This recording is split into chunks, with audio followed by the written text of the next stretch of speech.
Ahok ini juga dalam hal pro kontra bicaranya, dan ini ditaruh di DKI Jakarta tidak laku. Maka satu-satunya adalah ditaruh di Sumut. Dengan harapan dia bertarung dengan Bobi Nasution. Kenapa ditaruh untuk bertarung Bobi Nasution?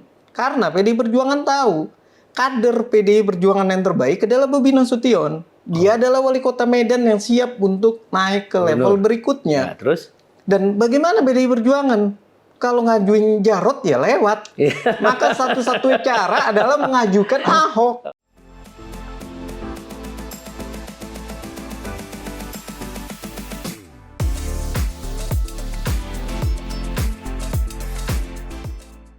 Kayaknya Ahok ini direkomendasikan untuk menjadi calon gubernur Sumut ya. Iya.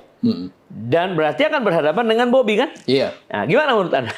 Ya kalau melihat Ahok ini direkomendasikan Sumut, jelas di pidatonya Ibu Megawati memang terlihat sekali bahwa Ahok ini sudah menunjukkan sebuah dirinya yang memberikan pengorbanan untuk PDI Perjuangan. Maka ya pengorbanannya dia keluar dari kursi komisaris untuk mendukung Ganjar. Itu pun diakui dalam pidatonya Ibu Megawati. Yang kedua, menjadi sebuah pertanyaan adalah kalau Ahok ini tidak diberikan tugas, ya tentu PDI Perjuangan akan kehilangan pamor dan akan kehilangan sosok. Nah, PDI Perjuangan ini tidak banyak tokoh yang bagus dan yang sudah punya pengalaman. Dan berikutnya, Ahok ini tidak laku memang di DKI Jakarta karena surat Al-Maida, karena Bu Mega juga bilang di penjara pernah.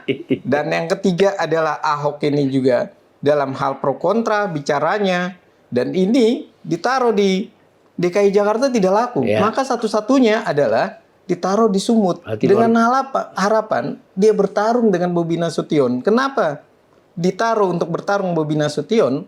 Karena PDI Perjuangan tahu kader PDI Perjuangan yang terbaik adalah Bobi Nasution. Dia adalah wali kota Medan yang siap untuk naik ke level berikutnya. Dan bagaimana PDI Perjuangan? Kalau ngajuin Jarot ya lewat. Maka satu-satunya cara adalah mengajukan Ahok. Kenapa Ahok? Karena peluangnya kecil. Dan mengapa peluang kecil untuk ininya ya, kalahnya ya? Gitu, dalam bayangan mereka. Sementara kalau DKI Jakarta sudah jelas peluang kalahnya besar.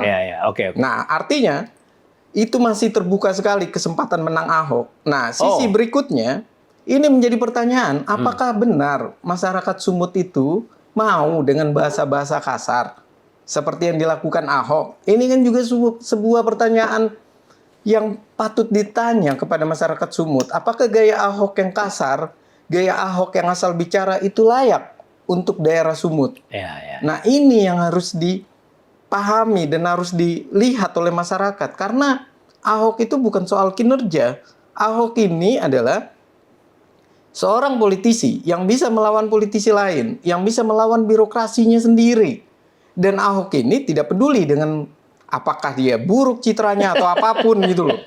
Pokoknya bahasanya dia adalah bahasa yang kejam. Pertanyaannya adalah, apakah bahasa itu bisa juga berbanding seimbang dengan kinerjanya yang memang dianggap baik? Ternyata di DKI Jakarta kan tidak bisa dikorelasikan. DKI Jakarta merasa bahwa Ahok memang kinerjanya baik, tapi mulutnya dia merusak DKI Jakarta, merusak tatanan kehidupan DKI Jakarta yang masyarakat Betawi, yang masyarakat yang tepo selironya tinggi antar daerah. Nah, ini yang coba dibawa ke Sumut. Mungkin ditatar dulu kali dia, mungkin. Nah, kalau lihat Ahok susah natar Ahok. Pendidikan kader nggak ada yang bisa menatar Ahok. Ini ya? Iya, kalau Ahok bisa ditatar, nggak akan mungkin Ahok ini begitu liar ketika saat berbicara soal ya Al-Maida, maupun berbicara tentang Jokowi, maupun berbicara tentang bagaimana dia sebagai komisaris. Nggak akan seperti itu. Tapi ini sangat sulit ditatar. Nah, jadi harapan dari penunjukan Ahok di balik penunjukan itu, apabila dia menang melawan Bobi Nasution, itu ada mungkin sebuah kemenangan moral, mungkin. Iya, mana? Jelas bahwa kalau Ahok ini bisa menang, tidak usah menang buat PDI Perjuangan. Ahok bisa ikut dalam kancah itu bertarung melawan Bobi, nggak usah menang itu sudah menunjukkan sebuah moral bagi PDI Perjuangan. Kenapa? Karena pertarungan Pilpres inilah yang dibawa kembali oleh PDI Perjuangan. Pokoknya lawan keluarganya Jokowi adalah PDI Perjuangan harus punya kader. PDI Perjuangan harus punya kader yang benar-benar bisa menunjukkan bahwa dia harus mengalahkan. Mau pakai mulutnya, mau pakai kinerjanya, mau apapun, pokoknya dia harus bisa hancurkan Pak Jokowi dan keluarganya. Itu Luar biasa yang terjadi. Ya. Tapi lucu, analisa Anda cukup apa ya? Jadi Anda bilang tadi belum move on, ya kan? Jadi masih terbawa, ya kan? Masih terbawa perasaan itu sampai kepada penunjukan Ahok ya. Nah, jadi kalau menurut analisa Efriza tentang kekuatan Bobi setelah tidak lagi jadi kader PDIP, kira-kira memang dia bisa diterima masyarakat Sumatera jadi gubernur atau gimana? Ya, kalau soal diterima atau tidak, ini kan nantinya kan ada permainan. Bagaimana partai, bagaimana koalisi Indonesia, dan tentu di balik layar ada cawe-cawenya Pak Presiden Jokowi. Dan itu harus diakui, namanya politik. Tapi kan gini, maaf ya. Pak Jokowi kan 20 Oktober sudah nggak jadi presiden. Iya, benar. Sementara itu November. Nah, kalau berbicara di sana, tetap pengaruhnya itu kan pas saat kandidasi. Kandidasi inilah pengaruh bagaimana partai ini disulap, partai ini bermain. Dan bagaimana nanti kebijakan-kebijakan itu berjalan. Jadi ketika pemerintahan ini turun pun, masih tetap pemerintahan ini bisa dikontrol oleh Pak Jokowi. Walaupun di balik layar tetap kita tidak bisa lupakan. Walaupun nggak ada Pak Jokowi kan ada Gibran. Walaupun nggak ada Pak Jokowi tentunya ada Pak Prabowo. Yang semuanya ini tentu tidak mau mereka bahwa pilkada ini adalah pilkada yang juga menunjukkan koalisi Indonesia Maju harus menang. Jadi orang-orang yang direkomendasikan yang berproses, yang memenangkan Pak Prabowo, kemungkinan besar akan di-backup total. Akan didukung penuh supaya mereka bisa menjabat. Ya, termasuk Pak Bobi. Masuk Ridwan Kamil nantinya. Ya, Ridwan Kamil entah di Jawa Barat, entah di DKI Jakarta. Itu bagian dari koalisi ya? Iya. Intinya, yang sudah berkeringat, ini yang akan mendapatkan sebuah apresiasi ataupun sebuah reward yang akan dilakukan oleh pemerintahan itu. Baik tentunya yang pasti akan dilakukan oleh Pak Jokowi. Maka apa yang akan dilakukan oleh Pak Jokowi bukan hanya Bobi. Pangarep pun, Kaisang sudah disiapkan untuk pilkada wali kota Bekasi yang digembar-gemborkan. Artinya Pak Jokowi ini walaupun 20 Oktober dikit lagi, tapi dia sudah harus mempersiapkan anak-anaknya, mantunya itu dapat posisi di sana. Dan ini adalah ya tadi, bagaimana politik kekuasaan itu sangat kental bermain. Dan saya yakin sekali, semua itu yang pernah berkeringat untuk pemenangan Pak Prabowo, Gibran, itu pasti akan didukung penuh. Bukan dengan cara yang buruk, tapi dengan cara yang mendapatkan dukungan partainya. Contoh, Bukoviva sudah mendapatkan dukungan tersebut. Di Jawa Timur. Kemudian, ada lagi yang sudah mendapatkan rekomendasi. Yang pasti Bobi ini sudah dilirik oleh Gerindra. Diperhitungkan juga oleh Golkar. Diperhitungkan oleh partai lainnya. Dan ini menunjukkan apa? Menunjukkan soliditas dari koalisi Indonesia Maju. Dan mengapa mereka juga butuh? Karena seorang presiden itu berharap bahwa gubernur ini bagian dari pemerintahan yang akan bisa mendukung pemerintahan. Jangan sampai bagian dari pemerintahan ini dirusak ataupun direcoki seperti waktu Jokowi dengan Pak Anies Baswedan. Urusan IKN saja Pak Anies membangkang. Nah, artinya kesempatan ini adalah kesempatan emas. Bagaimana ia menyiapkan orang-orang yang mendukung pemerintahan, yang memberikan keringat kepada pemerintahan untuk membantu pemerintahan, dan ia mendapatkan posisi. Saya rasa hitungan itu diperlukan dan menjadi sebuah hal yang menarik. Kenapa Bobi misalnya diperhitungkan oleh Prabowo? Karena Bobi ini kan belum berpartai. dia belum berpartai setelah keluar dari PDI Perjuangan. Artinya, Bobi ini menjadi magnet. Bisa ke Gerindra, bisa ke Golkar, bisa ke partai lain.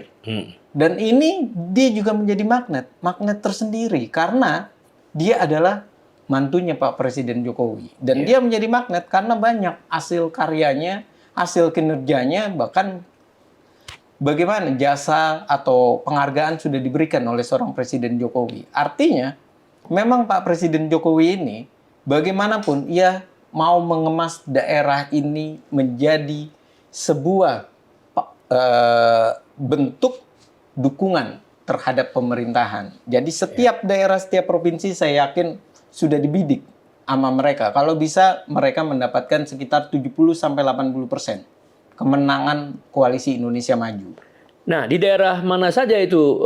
Anda bilang tadi kan Sumatera Utara, kemudian DKI ya, Iya. kemudian Banten, Jawa Barat. Misalnya, Ya. sudah jelas Banten kan, Ya. itu bisa dikuasai oleh mereka. Jawa Barat itu juga ada Deddy Mulyadi yaitu Ridwan Kamil, Ya. DKI Jakarta, kemudian ada Jawa Timur kan. Ya, di Jawa Timur sudah jelas. Iya. Di DKI Jakarta siapa? DKJ. Nah. Iya, kalau DKJ ini kemungkinan besar ini yang masih berproses. Apakah Ridwan Kamil ditaruh di sana, sementara Pak Deddy Mulyadi naik di Jawa Barat. Ya. Hanya risikonya adalah memperbesar kekuatan Partai Gerindra. Sementara Golkar sangat besar di Jawa Barat. Nah, ini itu nanti yang menjadi nego-nego lah ya. negosiasinya. Tapi kalau mereka berbicara koalisi Indonesia Maju, ini adalah kesempatan emas. Daripada dua pilar itu di Jawa Barat, mendingan dipecah. Yang satu di Jawa Barat, yang satu DKJ. Dan kalau keduanya itu dapat, ya keduanya saling bargain. Artinya, Golkar mendapatkan gubernur ataupun cagup, sementara Gerindra mendapatkan cawagup. Ya. Maka 4 orang kan yang diajukan Gerindra, ada Ahmad Riza Patria, kemudian ada orang-orang yang ada di dalam pemerintahan itu juga. Nah, sementara sisi yang lain, Gerindra mendapatkan cagupnya di Jawa Barat dengan Deddy Mulyadi yang berada di peringkat kedua setelah Ridwan Kamil. Kemudian siapa di bawahnya? Di bawahnya bisa di bawahnya misalnya adalah tadi dari Golkar. Kemudian di bawahnya lagi siapa? Atalia, istrinya si Ridwan Kamil.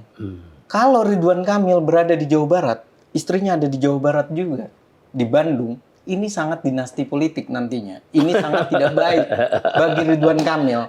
Maka lebih baik serahkan kepada Deddy Mulyadi, tapi di Jawa Barat ini dimainkan oleh istrinya. Berarti koalisi Indonesia Maju terus solid ya? Iya. Jawa Tengah gimana Jawa Tengah? Itu, Jawa Tengah jelas bahwa Jawa Tengah ini kan lagi coba perhitungan ataupun yang dilakukan bagaimana mereka mencoba menggabungkan atau unsur dari Golkar yang coba digulirkan. Nah, hal-hal ini yang lagi dibangun. Contoh dengan munculnya Raffi Ahmad di Jawa Tengah kan. Kemudian ada satu orang kepala daerah yang dimunculkan dengan Raffi Ahmad. Nah, ini artinya mereka memang benar-benar mau solid. Mau solid, mau membangun daerah-daerah yang provinsi dulu mereka kuatkan. Baru mereka ke bawah. Dan ini yang saya lihat, petanya itu sudah terlihat bagaimana mereka membangun kekuatan itu. Dan ini adalah porsinya, kalau saya lihat, porsinya antara Golkar dengan Gerindra yang bermain di provinsi. Dan kalau mereka kuat dua-duanya, sangat enak pemerintahan ini. Karena Gerindra sebagai presiden, sementara di backup oleh Golkar yang sudah malang melintang. Dan kemudian di posisi pilkada, kepala daerah, kalau mereka punya calon-calon yang berhasil, itu sangat enak nantinya di 2029. Kedua-duanya punya peran. Bisa jadi Prabowo Ridwan Kamil nantinya 2029. Ini kan menarik kalau Gerindra dengan Golkar bisa solid terus kan. Nah, ini adalah suatu hal yang di mana Demokrat di situ? Demokrat. Ya kalau Demokrat jelas bahwa Demokrat saat ini adalah yang penting bukan Anies dulu. Makanya di DKI Jakarta jauh-jauh hari dia lebih memilih Sudirman Said daripada Anies. Karena Demokrat berpikir satu saat ini adalah menghancurkan karir Anies dulu. Nah, itu dulu yang harus diselesaikan. Luar biasa ya. Jadi artinya koalisi ini ada dulu yang mengusulkan koalisi permanen atau semi permanen. Iya. Dengan gambaran Friza tadi kelihatan memang ada beberapa kepentingan yang sama antara tiga partai besar ini ya, Golkar, Demokrat dan Gerindra ya. Iya. Untuk membagi-bagi kekuasaan sehingga pemerintahan nanti akan lebih bagus gitu. Iya. Betul ya? Jelas bahwa ini unsur membagi kekuasaan ini harus dan harus sampai ke tingkat daerah. Kenapa? Kalau tidak, koalisi Indonesia Maju ini hanya loyalnya kepada pusat saja, tapi ke bawah-bawah itu sangat sulit didapatkan loyalitasnya. Dan inilah yang harus diselesaikan oleh partai-partai itu. Jadi saya rasa dengan mau bergabungnya Nasdem, mau bergabungnya PKB, dan kemudian di dalamnya itu nantinya akan ada tadi ada Golkar, Gerindra, PAN, dan kemudian juga Demokrat. ada Demokrat. Ini menunjukkan apa? Menunjukkan bahwa seluruh daerah bisa dikuasai oleh koalisi Indonesia Maju karena banyak. Dan mengapa koalisi Indonesia Maju, Pak Prabowo ini membutuhkan hal tersebut? Karena ia akan berbicara program makan siang dan susu gratis di seluruh daerah. Kalau itu tidak bisa berjalan, tidak ditopang oleh partainya, koalisi Indonesia Maju sulit untuk mendapatkan program itu berhasil di seluruh daerah. Contoh saja, program Pak Jokowi stunting yang paling buruk, yang paling rusak atau merecoki itu adalah PKS di Depok. Kenapa? Karena bukan wajahnya PDI Perjuangan di kota Depok. Maka apa yang terjadi? Sebaiknya memang harus diambil alih. Supaya Indonesia itu sebagai negara kesatuan benar-benar dari pusat sampai ke daerah sama warnanya. Jangan berbeda warna. Kalau andai pun berbeda warna, itu adalah satu koalisi. Jangan oposisi yang ada. Nantinya repot. Kalau repot yang terjadi ya seperti Pak Jokowi bilang waktu itu menjadi gubernur. Ia minta tolong sodetan di kota Depok, nggak mau kota Depok. Karena dia berpikir bahwa siapa Anda? Orang bukan partainya Anda pemenangnya di situ kan. PKS menolak saat itu. Dan makanya Pak Jokowi bilang, oke, kamu menolak karena saya jadi gubernur, kamu merasa berkuasa, ya udah saya jadi presiden. Nah itu kan yang dicoba dibangun kan. Dan itu yang coba dibangun dengan aglomerasi di dalam RUU tentang DKJ. Nah itu yang mau dibangun. Tapi itu semua tidak akan bisa berjalan kalau tidak dari pusat sampai ke daerah sama warna partainya. Nah, jadi menarik juga kalau begitu. Mungkin itu juga termasuk pertimbangan PDIP ya. Untuk masuk atau enggak. Yang disebut Ibu Mega itu hitungan politik ya. Iya. Karena kalau dia masuk, itu akan lebih kuat. Iya. Karena kadernya banyak yang di bawahnya itu. Iya. Nah, dan mungkin di provinsi juga bisa dikombin. Iya. Kalau memang dia masuk. Makanya, semestinya PDI Perjuangan itu menyadari.